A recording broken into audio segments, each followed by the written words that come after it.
भाई और बहनों, दर्शकगण, श्रोतागण, मातृशक्ति को नमन। खास विशेष शिक्षाप्रद, जीवन की दिशा को बदलने वाला, जीवन की धारा को बदलने वाला और कुछ रूपांतरण करने वाला कार्यक्रम में आपका हार्दिक स्वागत है, अभिनंदन है, सत्कार है। गिर करके उठना, अवनति से उन्नति की ओर जाना, पुनर्जागरण करना यानी विकास करना इस कार्यक्रम का मुख्य उद्देश्य है। इसीलिए प्रतिदिन ऐसे ऐसे विषय निर्धारित किए जिसको कॉन्टेम्परेरी सब्जेक्ट्स कहा जाते हैं कि आज के जगत के अंदर क्या विषय प्रचलित है, कौन सा विषय बच्चों को, युवा पीढ़ी को संस्कार दे सकता है और हर उम्र के व्यक्ति के लिए उपयोगी, मानव मात्र के लिए उपयोगी होता है, वैसे विषयों का चयन करके विषय दिए जाते हैं। तो आज हम एक ऐसे खास, जो आज का हमारा चर्चा का विषय है, उसको लेकर आपके सामने उपस्थित हुए हैं। वह विषय वो है कि टीवी एंड मोबाइल संस्कृति। आज प्राय हर व्यक्ति के मुंह से ये सुनने को मिलता है कि आज की संस्कृति टीवी और मोबाइल की संस्कृति हो गई है। भाई और बहनों, दर्शकगण, श्रोतागण, हम भारतीय संस्कृति की बहुत पुरानी बात करें, जब से विज्ञान इतना प्रचलित नहीं था, आज से 50 साल पहले की बात करता हूं, तो पहले मुख्य जो हमारे मनोरंजन के क्या साधन हुआ करते थे कि रामलीला हो जाती थी, कभी लव कुश का नाटक हो जाता था और कभी श्रवण कुमार का नाटक होता था। श्रवण कुमार के नाटक को देख करके महात्मा गांधी इतने प्रभावित हुए कि उन्होंने ठान लिया कि मैं माता पिता की आज्ञा के बाहर कभी कार्य नहीं करूंगा। और इस बात को लेकर के पुतली बाई, उनकी जो माँ का जो है, उन पर इतना गहरा प्रभाव पड़ा कि जब वो विदेश भी गए तो माँ उसको विदेश नहीं भेजना चाहती थी बैरिस्टर बनने के लिए। फिर उनके आग्रह पर माँ पुतली बाई ने कहा, अच्छा मैं तुम्हें 3 संकल्प दिलाता हूँ कि तुम, पहली बार तो ये है कि मांस नहीं खाओगे, अंडा नहीं खाओगे, दूसरा व्यभिचार नहीं करोगे और तीसरा मदिरा का सेवन नहीं करोगे, ताकि तुम बिगड़ के नहीं आओ, हमारी संस्कृति जैसी है वैसे के वैसे बन करके रहो। बंधुओं, इतना प्रभाव, पहले हमारे इतने नाटक इतने भावपूर्ण होते थे कि उसका प्रभाव पड़ा है। और ऐसे बहुत से पुराने लोगों के चरित्र और जीवन से मिलता है कि उन्होंने किसी नाटक को देख करके, किसी सत्संग को सुन करके वैराग्य आ गया।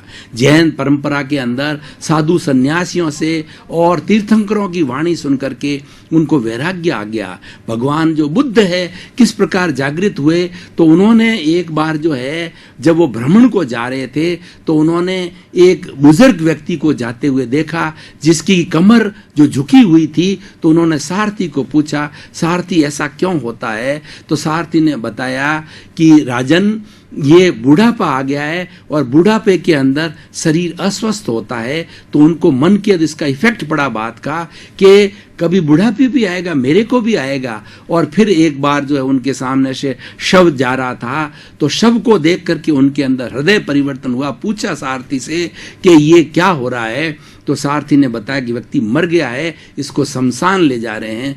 तो उससे परिवर्तन हुआ कि मैं भी कहीं मरूंगा। तो उन्होंने कहा कि मुझे तो अजर अमर होना है, मुझे शाश्वत सुख को प्राप्त करना है। तब उन्होंने जो है वैराग्य को प्राप्त कर, उनको बोधि प्राप्त हुई। तो भाई और बहनों, दर्शकगण में श्रोतागण, आपको कह रहा था कि पहले की संस्कृति जो है, नाटक, सत्संग, खेल और दूसरा मनोरंजन के, लोग चौपड़ खेला करते थे और चौपालें होती थी, चौपालों में बैठ करके लोग, आज हम माइक के ऊपर जो है वो इंटरकॉम करते हैं, हम जो वो पहले चौपाल में बैठ करके वो विचार विनिमय किया करते थे और महापुरुषों के सत्संग में जाते थे और कीर्तन करते थे, भजन करते थे और उसी के अंदर आनंद मग्न होते थे। पर भाई और बहनों, दर्शकगण, श्रोतागण, आज सिनेरियो बदल गया है।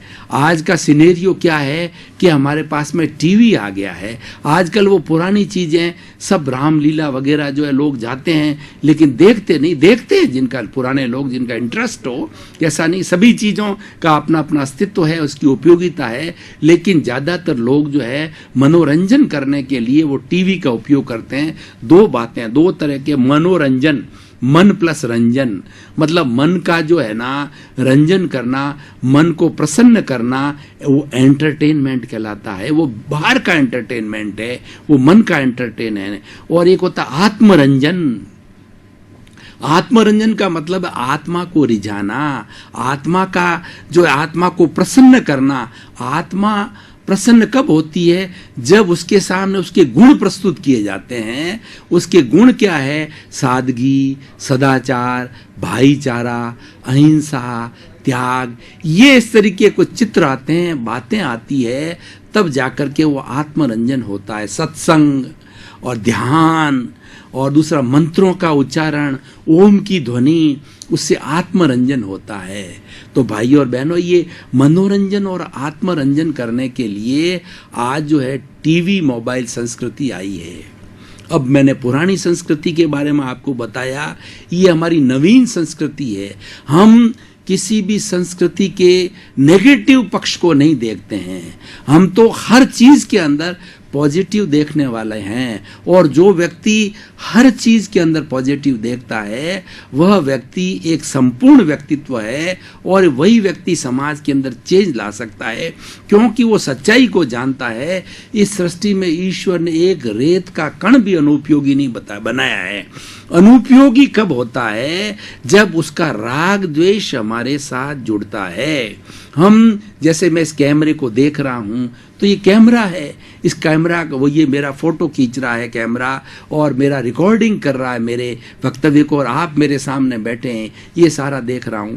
लेकिन अगर मेरे मन के अंदर कोई प्रतिक्रिया है कि नहीं ये कैमरा खराब है, कैमरे के अंदर लाइट सही नहीं है, और आप लोग जो बैठे हैं वो व्यवस्थित नहीं बैठे हैं, आप लोग कोई खड़ा है, कोई ऊँग रहा है, कोई टेढ़ा बैठा है, तो ये जो प्रतिक्रिया मेरे मन में राग द्वेष चलता है, ये उस वस्तु को बुरा बना देता है।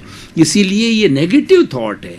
राग द्वेष एक बुराई है, राग द्वेष एक नेगेटिविटी है, और वो जितनी हमारी नेगेटिविटी जो है वो पॉजिटिविटी को खराब करती है। ऐसा भी हमारे शास्त्रों में भी कहा गया है कि जो हम पुण्य संचय करते हैं, तो जब पाप का उदय होता है, तो पाप के उदय के साथ साथ में पुण्य का भी क्षय होता है। इसलिए बंधुओं, हम पाप की प्रवृत्ति करें ही नहीं, उससे डबल नुकसान है। पाप के द्वारा हम कष्ट होंगे, टेंशन में आएंगे, दुख दर्द होगा, अस्वस्थ होगा, बुरा कार्य करेंगे, हम बदनाम होंगे, और साथ साथ में हमने जो पुण्य का संचय किया है वह भी क्षीण होता है। पुण्य एक ऐसी वस्तु है कि उसके द्वारा मनुष्य जो है अपना खुद का भी भला कर सकता है, औरों का भी भला कर सकता है। तो इसीलिए हम टीवी और मोबाइल संस्कृति की बात कर रहे थे। ये संस्कृति बुरी नहीं है, लेकिन इस संस्कृति का दुरुपयोग जो करता है वह बुरा है। दुरुपयोग एक राग द्वेष है, दुरुपयोग एक नेगेटिविटी है, और सदुपयोग है एक पॉजिटिविटी है। सदुपयोग को पुण्य कह सकते हैं, और जो है मैं दुरुपयोग को पाप कह सकते हैं। तो हम सदुपयोग करते हैं तो पुण्य को जनरेट करते हैं, दुरुपयोग करते हैं तो पाप को जनरेट कर रहे हैं। तो इसलिए इसके अंदर, संस्कृति के अंदर कोई बुराई नहीं है। हम excess of everything is bad. कोई भी चीज अधिकता से, आवश्यकता से अधिक वस्तु जो बहुत अति हो जाती है वो बुरी होती है। अति चाहे धन की हो, अति चाहे रूप की हो, अति चाहे यश की हो, यति चाहे भूख की हो, और यति चाहे बुद्धिमता की हो। ज्यादा बुद्धिमान होना भी खराब है, क्योंकि ज्यादा बुद्धिमान व्यक्ति वो क्रॉस रीजनिंग करेगा, और क्रॉस रीजनिंग करके वो कभी एक ध्येय पे नहीं टिकेगा, और वो अहंकारी बन जाएगा। सबसे बड़ा जो नुकसान होगा वो अहंकार है। और भाई और बहनों, दर्शकगण, श्रोतागण, जब अहंकार प्रारंभ होता है तो हमारे जीवन का विनाश चालू हो जाता है। आपने सांप चिड़ी का जो है वो खेल देखा होगा कि व्यक्ति 99 के ऊपर जो खेलते खेलते चढ़ जाता है, और जब उसको अहंकार आ जाता है, मैं बहुत ऊंचाई पर चल गया, तो उसको ऐसा झटका लगता है कि वापस वो एक पर आ जाता है। इसलिए बंधुओं, हमारी भारतीय संस्कृति ये कहती है कि मनुष्य को अहंकार शून्य होना चाहिए, मनुष्य को निर्विकार होना चाहिए, मनुष्य को क्रोध, मान, माया लोभ ये कषाय है, ये जो राग द्वेष है, इनसे मुक्त रहना चाहिए। इनके मुक्त रहने से पॉजिटिविटी होगी, और जितनी जितनी पॉजिटिविटी होगी उतनी उतनी प्योरिटी होगी, और जितनी जितनी प्योरिटी की डिग्री, उसकी सीमा बढ़ती जाएगी, तो हमारी आत्मा शुद्ध होते होते होते एकदम कभी प्योर शुद्ध होकर के हमारा अंतिम ध्येय मोक्ष है, उसको प्राप्ति हो सकती है। तो अंतिम लक्ष्य की प्राप्ति करने के लिए प्योरिटी को प्राप्त करना है, प्योरिटी को प्राप्त करने के लिए पॉजिटिविटी को प्राप्त करना है, पॉजिटिविटी को प्राप्त करने के लिए नेगेटिविटी को जो है वो हटाना है। नेगेटिविटी हटाने के लिए मैं भाई और बहनों, दर्शकगण, श्रोतागण, आपको बहुत छोटे छोटे 3 सूत्र देता हूं। थिंक पॉजिटिव, डू पॉजिटिव और बी पॉजिटिव। ये मोबाइल और टीवी संस्कृति से जुड़ा हुआ है। ये संस्कृति बुरी नहीं है। मोबाइल के अंदर इतना ज्ञान भरा पड़ा है गूगल का, कि विश्व का कोई भी ज्ञान है, आपको अलग अलग जो है वो लाइब्रेरी में जाके पुस्तक खोजने की जरूरत नहीं है। आपको मात्र जो है गूगल के अंदर डाला और उस विषय की जानकारी मिल जाती है बंधुओं। और आजकल तो हमारी ज्योग्राफी जो है वो गूगल अर्थ ऐसा बन गया है कि आप अपने घर की लोकेशन का भी पता कर सकते हो। आप ड्राइविंग कर सकते हो, कर रहे हो तो आपको मालूम हो जाता है कि इस रास्ते से जाने, यानी पहले रास्ते हम लोगों से पूछा करते थे, अब हमारा जो जीपी है, वो प्रोफाइल है, वो हमारा रास्ता स्वयं बताता है। और यहाँ तक भी कहता है कि लेफ्ट राइट जो है मुड़ने के लिए भी वो निर्देश देती है टैब बंधुओं। तो इतना आराम और इतना सुख हो गया है, तो उस संस्कृति को हम बुरा कैसे माने? वो संस्कृति तो हम उस संस्कृति के प्रति कृतज्ञ हैं। हम कृतज्ञता ज्ञापित करते हैं वैज्ञानिकों के प्रति, साइंस के प्रति, कि उन्होंने कैसी अच्छी ये संस्कृति दी है जो कि हमारे जीवन को सुखी बनाती है, जीवन को आनंदमय बनाती है, और हम एक अच्छा व्यक्तित्व के रूप में प्रस्तुत होकर के लोगों को प्रशिक्षण दे सकते हैं और लोगों का भला कर सकते हैं। एक पूरा सैटेलाइट उपग्रह है, उस उपग्रह से हमारी पूरी पृथ्वी जुड़ी हुई है। 206 कंट्रीज जुड़े हुए हैं। हर कंट्री को सैटेलाइट पे एक जगह मिली हुई है, उन्होंने जगह किराए पर ली है। उसका एक कोड है, जैसा हमारा कोड +91 है। जो ही +91 हम डालते हैं तो हम इंडिया से जुड़ते हैं, और फिर हमारा बाहर बैठे होते हैं तो 91 डालते ही जो है हम हिंदुस्तान से जुड़ते हैं, और हिंदुस्तान में अपने घर का नंबर डालते हैं तो हमारे पारिवारिक सदस्य से बात होती है। तो बंधुओं, ऐसी सुंदर व्यवस्था, ऐसा सुंदर ग्लोबलाइजेशन ने दिया है, ये विज्ञान ने दिया है, कितना जीवन सरल और सुखी बना दिया है। परंतु ऐसे सुखी जीवन में अगर व्यक्ति उदास रहता है, व्यक्ति डिप्रेशन में रहता है, व्यक्ति रोगी बनता है, व्यक्ति हिंसा करने वाला बनता है, तो भाई और बहनों, दर्शकगण, मैं आपको स्पष्ट कहना चाहूंगा कि वह उसने इस संस्कृति का दुरुपयोग किया है। इस मोबाइल और टीवी संस्कृति का वो दुश्मन है कि इस टीवी और मोबाइल के अंदर कुछ असामाजिक तत्वों ने ऐसी चीजें भी, कामुकता की चीजें डाल दी है, हिंसा की चीजें डाल दी है। देखिए कि अच्छाई और बुराई इस दुनिया में भगवान राम के समय में थी, भगवान बुद्ध के समय थी, और भगवान महावीर के समय में भी थी। राम राज के समय में भी चोर हुआ करते थे, व्यभिचारी हुआ करते थे, डाकू हुआ कर सकते हैं। भगवान की भी ताकत नहीं है कि किसी भी व्यक्ति को जो है पूर्ण रूप से बदल सकते। भगवान तो रास्ता बता सकते हैं। अपना सच में सेजा मैतिंग बुए सु कप्पे। भगवान ने क्या कहा कि मैं तो तुम्हें रास्ता बताता हूं, तुम स्वयं सत्य खोजो। मैंने सत्य को खोजा और मैं भगवान बन गया। तुम भी सत्य को खोजो और तुम भी भगवान बन जाओगे। वह सत्य क्या है? मैतिन बुए सु कप्पे, कि संसार में जितने भी प्राणी हैं उन सबको आत्मवत समझो, उनके साथ में फ्रेंडली ट्रीटमेंट करो, उनको दुख मत दो, उनको कष्ट मत दो। इसीलिए कितना सुंदर फॉर्मूला हमारी भारतीय संस्कृति से आपको मैं देना चाहता हूँ भाई और बहनों, दर्शकगण, श्रोतागण। ऐसी सत्संग का ऐसा टिप्स, ऐसा फॉर्मूला जो आपके जीवन को पुनरुत्थान कर सकता है, आपके जीवन का कल्याण कर सकता है। वह फॉर्मूला क्या है कि जगत निर्दोष, सब मेरे कर्मों का दोष। यानी 84 लाख जीवा योनि के प्राणी, उनको आप निर्दोष मानिए नहीं, उनको निर्दोष घोषित कर दीजिए कि 84 लाख जीवा योनि के प्राणियों, आपका कोई भी कसूर नहीं है। वो जो कुछ मेरे साथ में 24 आवर्स में या पूरे जीवन के अंदर सुख और दुख घटित, दो ही चीजें होती है, या तो सुख होगा या दुख होगा, वो घटित होता है। या कोई व्यक्ति मुझे सुख देता है या दुख देता। उदाहरण के तौर पर मैं आपको बताऊं भाई और बहनों, दर्शकगण, श्रोतागण, कि आज जो संस्कृति कितनी बदल गई है। माँ बाप अपनी संतान को जन्म देते हैं, माँ 9 महीने उस संतान को पेट में रखती है, और वह जो आले में सोती है, सूखे में संतान को जो सुलाती है। माँ बाप के जब बच्चा, कितना खुश होते हैं माँ बाप जब बच्चा होता है, जब कोई प्रेग्नेंट लेडी होती है और ये बात दादा दादी, नाना नानी, उसके हस्बैंड यानी उसके बाप के पे जाती, तो कितनी खुशी होती, जैसे कि ये स्वर्ग मिल गया हो उसको। और इतनी खुशी के बाद में बच्चा जन्मता है तो कितनी खुशियां मनाई जाती है। बड़ा होता है तो माँ बाप उसके जो किलकारियों के ऊपर कितने सुखी होते हैं। स्कूल जाता है तो माँ और बाप को लगता है कि देखिए मेरा बेटा कितनी उन्नति कर रहा है।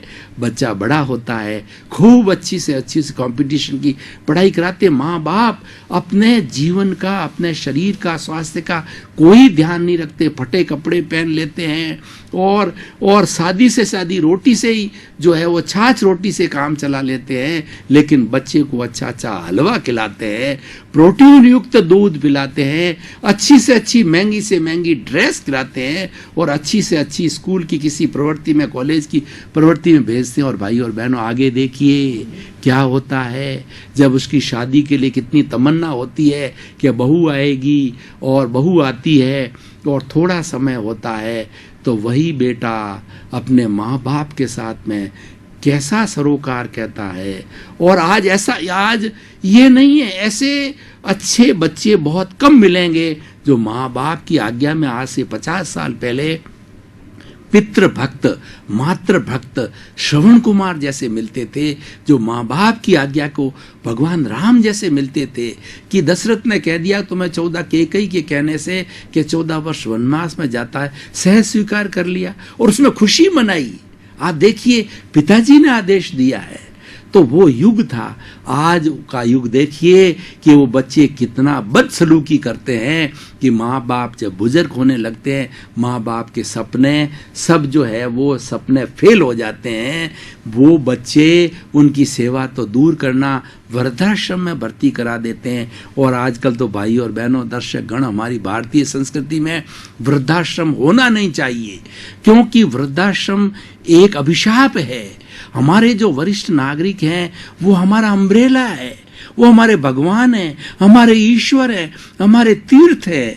उनको हम साथ नहीं रखते हैं। और ऐसे ऐसे लोगों को भी देखा है कि बेटा और बहू देखते हैं पिंड छुड़ाओ, तब माँ बाप को ले जा करके कुंभ का जो मेला होता है, भीड़ होती है, उसमें छोड़ के आ जाते हैं। कोई आता रहता, उनको पता रहता। बंधुओं देखिए कैसा कैसा दुरुपयोग, कैसी जो है बुरी हालत हमारी संस्कृति की हो गई है।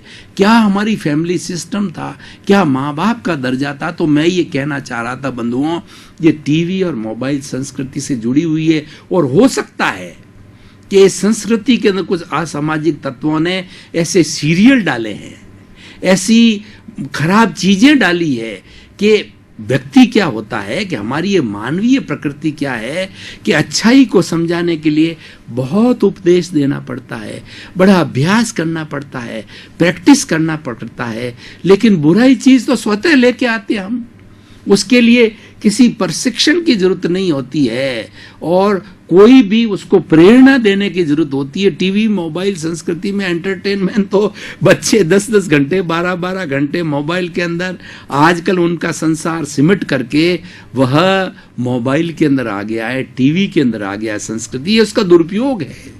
उसके माता पिता, उसके दादा दादी, उसके नाना नानी 3-3 4-4 बार आवाज देते हैं जब तक सुनता ही नहीं है, जैसे कि कानों के अंदर रुई डाल रखी है। बंधुओं, ये संस्कृति का दुरुपयोग है। तो हमें किसी भी वस्तु के मेरिट और डीमेरिट को समझना है। और ईश्वर ने कोई चीज बुरी नहीं बनाई है, हमने उसके अंदर राग द्वेष जोड़ा है, उसके सदुपयोग दुरुपयोग को जोड़ा है, इस कारण से वो चीज बुराई हो गई है। तो मैंने इस संस्कृति की सब अच्छी अच्छी टीवी मोबाइल संस्कृति के आज, क्योंकि मुझे विश्लेषण करना है, मुझे विश्लेषण करके और निष्कर्ष भाई और बहनों, दर्शकगण, श्रोतागण, एक टीचर के नाते, एक प्रोफेसर के नाते इस विषय का जो है मुझे चीर फाड़ करनी है, इसके मेरिट डिमेरिट को बताना है और आपके सामने निष्कर्ष रखना, बुराई के रूप में नहीं। मुझे तो आपको हमारी भारतीय संस्कृति में भाई और बहनों, दर्शकगण, श्रोतागण, 3 बातें मुख्य है, गे, हे और उपादेय। जो महापुरुष होते हैं, जो सन्यासी होते हैं, जो सत्संगी होते हैं, जो जनता की भलाई करते हैं, जनता को उपदेश देते हैं और वैसा ही उनका चरित्र होता है, वैसा ही उनका जीवन होता है, तो वो क्या करते हैं, वो ये कहते हैं इस संसार के अंदर जितनी भी चीजें हैं, चाहे अच्छी और बुराई, बुरी तो कोई चीज भगवान ने बनाई ही नहीं है, उसको बुराई बनाने वाला राग द्वेष है। फिर भी मान लीजिए कि वह चीज अच्छी है या बुरी है, सब चीज को जानना, उसको ज्ञेय कहा जाता है, जानकारी करना ज्ञेय कहलाता है। अब हमने जानकारी कर ली, अब देखिए, और फिर उसके बाद में हे और उपादेय आता है।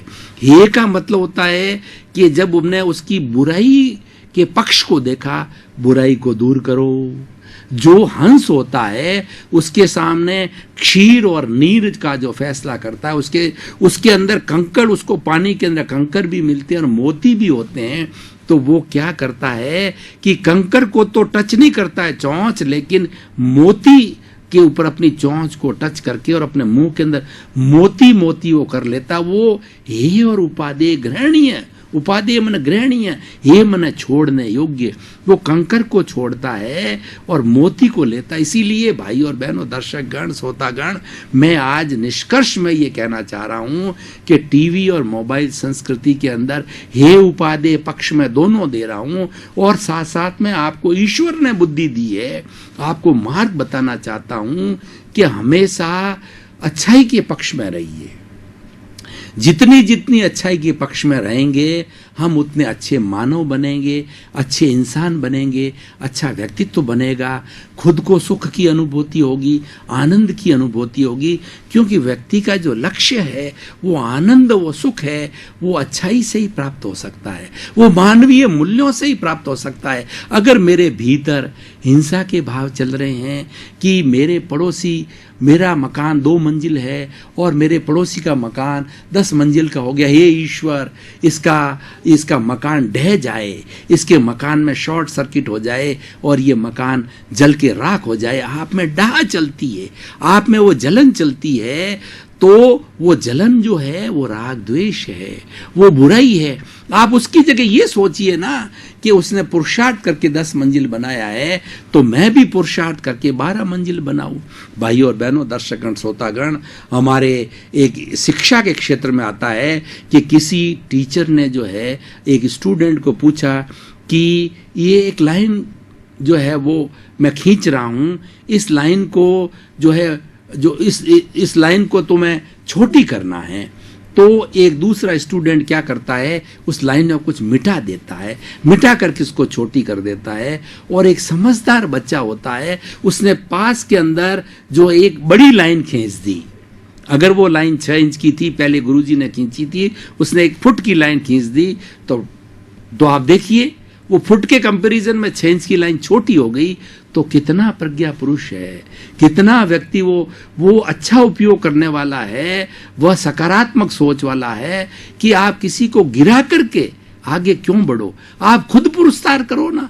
ये संसार तो बहुत बड़ा है, इस संसार के अंदर खूब जगह है काम करने की, अपने व्यक्तित्व के निर्माण करने की। किसी के प्रति जलन रख करके, किसी को बर्बाद करके और किसी की ईर्ष्या करके और उसको बुरा भला कह करके उसकी इंसल्ट करके आप बड़े बनना चाहते हो, उसमें कोई अच्छा ही नहीं है और इसके परिणाम भी खराब है। तो भाई और बहनों, दर्शकगण, श्रोतागण, मैं आपको बताना चाहता हूं, भाई और बहनों, दर्शकगण, श्रोतागण, आपका बहुत बहुत धन्यवाद। आप प्रतिदिन भारी संख्या में, प्रतिदिन संख्या में देख रहा हूं कि आपकी संख्या बढ़ती जा रही है। इसका अर्थ यह है कि आपको मेरे इन विषयों के अंदर, जो चैनल 24 के द्वारा निर्धारित विषय है, जो भी कॉन्टेम्परेरी है, जो कि हम एक दिशा देने वाले हैं, उसमें आपको इंटरेस्ट डेवलप हो रहा है। ये सबसे बड़ी बात, जिस व्यक्ति को जिसमें इंटरेस्ट होता है वहीं जाता है। तो इन विषयों के अंदर जो आपको खुराक दी जाती, जो टिप्स दी जाती है, आप अपने जीवन का रूपांतरण कीजिए और जगत कल्याण कीजिए। आप सभी का जीवन आनंदमय हो। सर्वे भवन्तु सुखिनः, सर्वे भवन्तु निरामया। जगत के सभी प्राणी सुखी हो, आनंद से रहे, जगत कल्याण हो, आपका मंगल हो, आपका जीवन आनंदमय हो, सुखी हो और आप सभी जीवों को मोक्ष मिले। इस तरह से आपके प्रति मंगल भावना